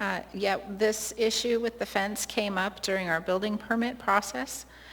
And I worked with Lynn McGee in the right-of-way section to walk through what the process could be to make it an approval to have the fence remain. And he said that this was the first step to get this design variance. And then if I had this in hand, I could get a right-of-way encroachment permit from him, and he would work with me on that. So, and then when I have that, then I can close out my building permit. And then when I have that, I can close out my prior variance for the garage addition in the front setback. So that's my hope. So as part of the building permit process, I had gotten letters of approval or no problems with the fence on all four sides of our property from the utilities, and those were submitted. And I also had a letter from my western neighbor, which part of this fence in question I share with him, and he stated that he would like that fence to remain as is.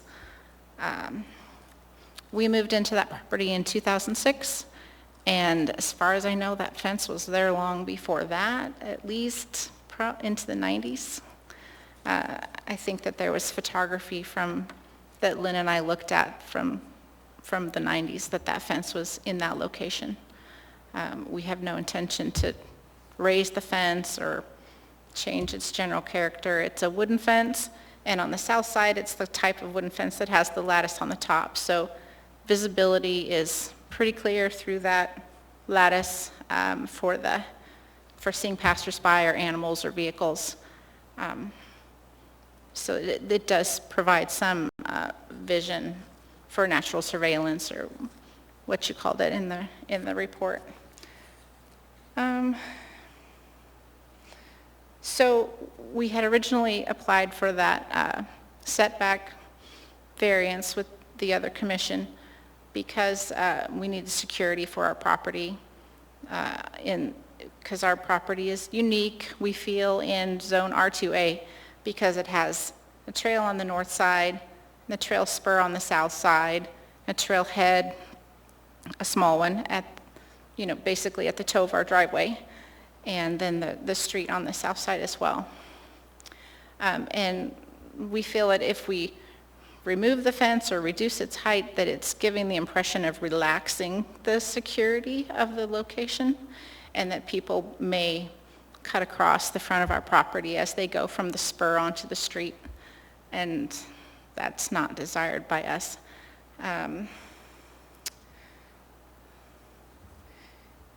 So we'd like to maintain the existing appearance of security and offset from the street. Let's see, what else can I tell you?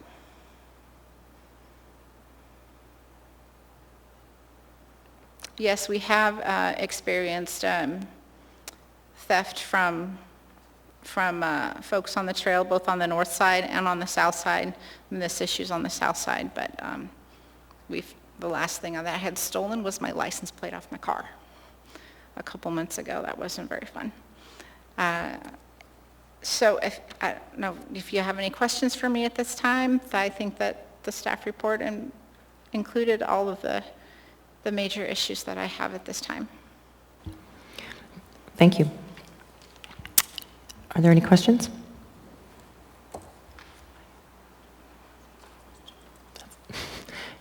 Commissioner McKee? Hi, do you know what the height is of the lattice portion that is so basically I'm asking, like, what's the portion of the fence height that is solid, and what is the part that allows visual?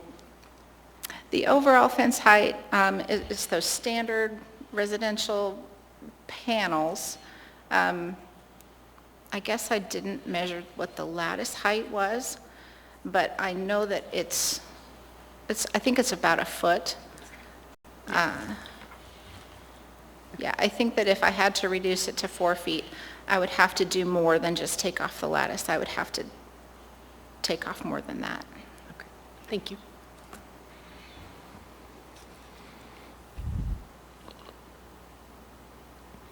Any other questions? Okay, before we move forward, I just wanted a clarification from staff that was brought to my attention here from the clerk. So on the department recommendation number 1, it says the variance is for the 5.5-foot tall fence within the front setback on the north property boundary, but I believe it's the south, right? Yes, that is correct, yeah. It would be for the south property boundary, it's still the front setback though. Okay, so that will be, we'll modify that condition of approval if we move forward with that. Okay. Sorry, Commissioner Cash? I have a question of staff, so I don't want to keep the petitioner Should I here. stay up here or no? You may stay, you may sit, stay close, just in case. I'll just stay here. Okay. Yeah, I apologize. I actually do have questions for you. And actually, that south was one of them. But it was not clear to me, based on the as-built, exactly how much of this fence is in violation. Because I see a 10-foot telephone easement. I don't see any setback. But it's my understanding that the 20-foot setback would be another 10 feet into the property from the 10-foot telephone easement. Is that correct? Through the chair, Commissioner Cash, I can answer your question. So the easement shown, the petitioner provided letters from the utility companies. So the petitioner has shown approval for the fence to be within those easements. The 20-foot setback would be measured from the front property line. So the front setback would be an additional 10 feet from where that easement is. Right.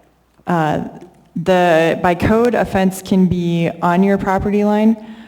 On the sides in the rear, the fence may be up to 6 feet in height. However, in the front, it can only be up to 4 feet in height.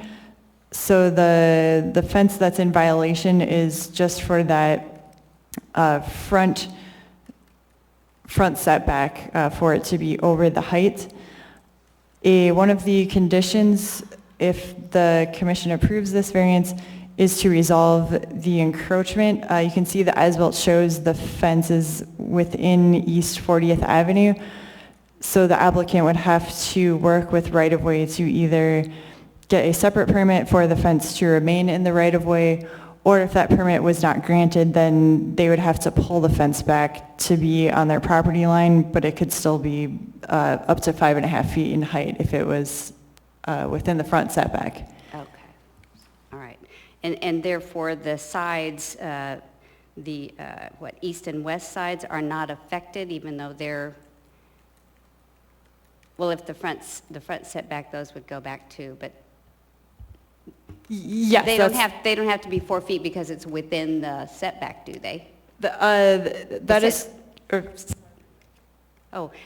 What I read in here was that the way the policy was written was that anything in the front setback had to be 4 feet if it was within the front setback. So I just wanted to clarify, it's just the front, the south plane itself of the fence that has to drop if we did not grant this variance. Okay, I see what you're asking, that part of the sides of the fence is within that front setback. So it would affect whatever portion of the fence is within. Wait, now I'm getting mixed up. There. No, it would only affect the front. The sides are totally fine because you can place the fence up on your property line and they meet the height limitations for the sides. So the sides are totally fine where they are. It is only that south front setback that is in violation of code. Okay, thank you. Can I clarify that? That might be helpful. So there's 20 feet on the side fence that is also within the front setback. And so the 4-foot would affect the first 20 feet from the property line back on the sides. Because it falls within the front setback. Thank you. You've discussed this before. Thank you. Was that all, Commissioner? Okay, thank you. Commissioner Folland? Okay, did I read this correctly somewhere that the MOA right-of-way already sort of said, once you get this, say, well, they're fine with the encroachment? That's what Lynn McGee said to me, yes. And it's also written here on page 6. It says MOA right-of-way has stated they would approve an encroachment permit if the design variance for the fence height is granted. Okay, In Part G. that was it.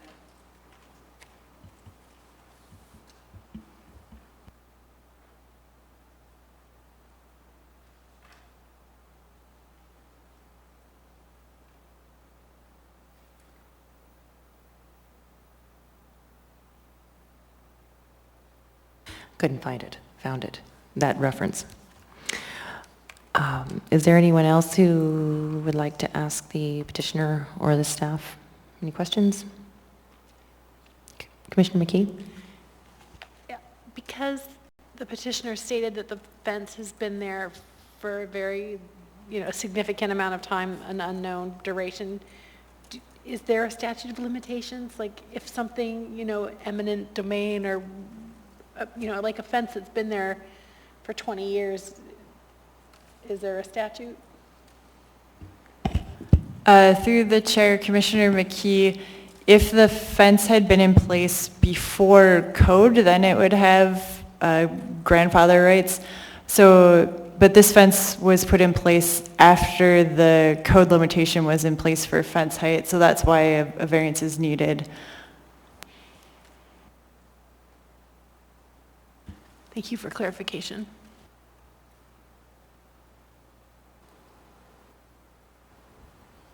Okay. If there's no other questions for the petitioner, we will open the public hearing.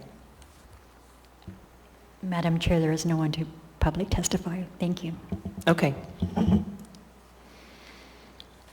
And you have 5 minutes and 55 seconds for rebuttal. You do not have to use it.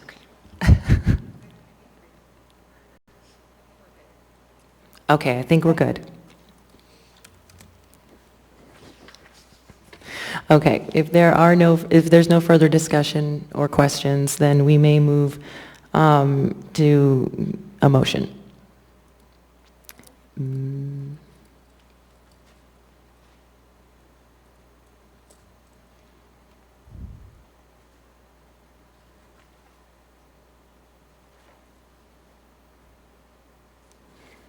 We have a motion from Commissioner Cash.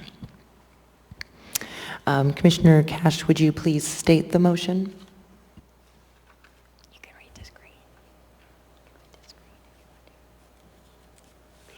In case 2021-0069, I move to approve a variance from AMC 21.07.080H.3, maximum height to allow a 5'5" tall fence, existing fence in the front setback of the south property line when the limit is 4 feet in height, subject to conditions 1 through 4 shown on page 1 of the staff report.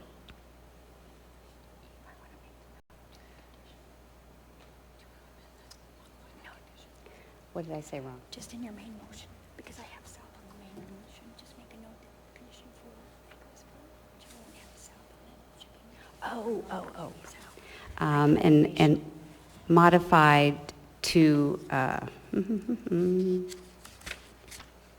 that was, condition number 4, with all conditions, condition number 4 modified to change north property boundary to south property boundary. Excuse me, that was number 1. Oh, is it? I'm sorry. That was my fault. It was number 1. Okay, is that all right? Thank you. So we have a motion from Commissioner Cash, and I'm just going to restate it just for clarification that we are, just the end there, that we are moving to approve the variance subject to conditions 1 through 4, with condition 1 being modified to state that the 5.5-foot tall fence will be within the front setback on the south property boundary, corrected from north. And it looks like we have a second from Commissioner Folland, so we can now speak to the motion. Commissioner Cash, would you please speak to your motion? Yes, thank you. I intend to support this motion. I find that the fence is there for several reasons. It's effective as a security and protection measure, and I would like to go through some findings. On criteria A, I believe this standard is met because the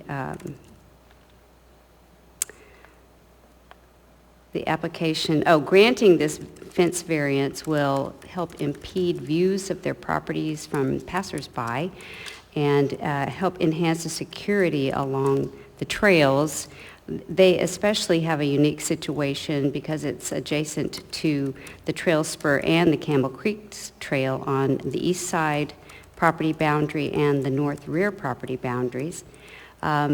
This approach has already had an endorsement by the Zoning Board of Appeals and Examiners. They set a precedent in case 2019-061 for the two-car garage living addition, and named that it would act as a visual and physical barrier to petty crime. So I think it's supported by that previously. And on condition or criteria B, I find this standard is met. The granting of this variance will not alter the land use classification for this parcel. The existing single-family home will remain, and the parcel is outside the boundaries of nearby district plans. The comprehensive plan, which encourages crime prevention through natural surveillance spaces, is actually not affected by this since there's penetration of the fence, and the surveillance is simply of a 50-foot stretch of street in front of the house. Let's see.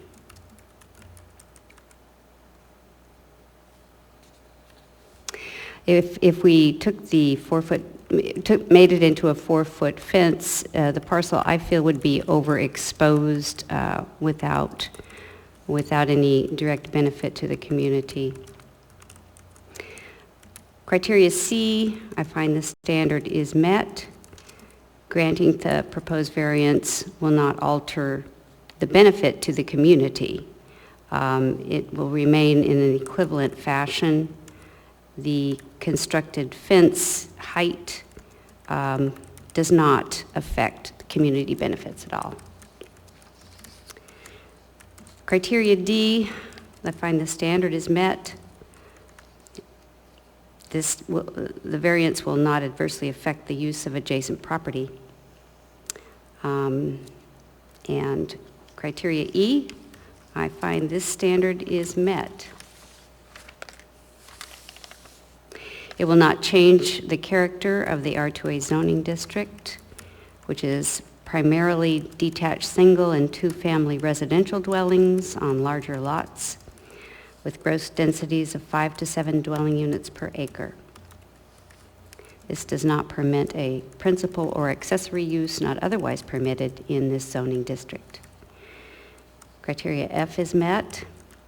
This does not affect Americans with disabilities and reasonable accommodation.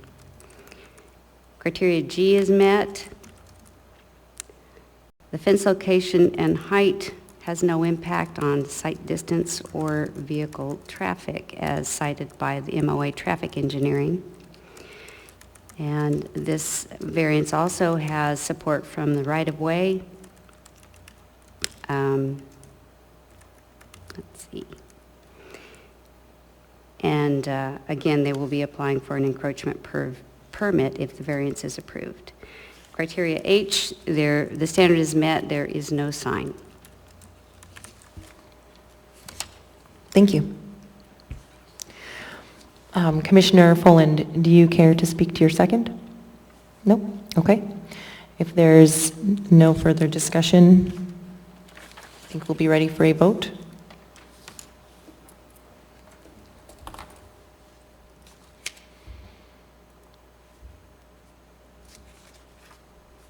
And the motion passes 6-0. Thank you very much for your attendance this evening and for the long wait. And I hope you enjoy your new addition and get all of those subsequent encroachment permits and building permits and all of that figured out. So have a great evening. Okay. We have one more case. I'm kidding. Okay, so all right. We're done with what's on the regular agenda here. So if you want to adjourn, if everybody wants to go home, can I get a motion to adjourn? Move to, yes, you may have a motion. I have a motion from Commissioner McKee and a second from Commissioner Cash. We are adjourned.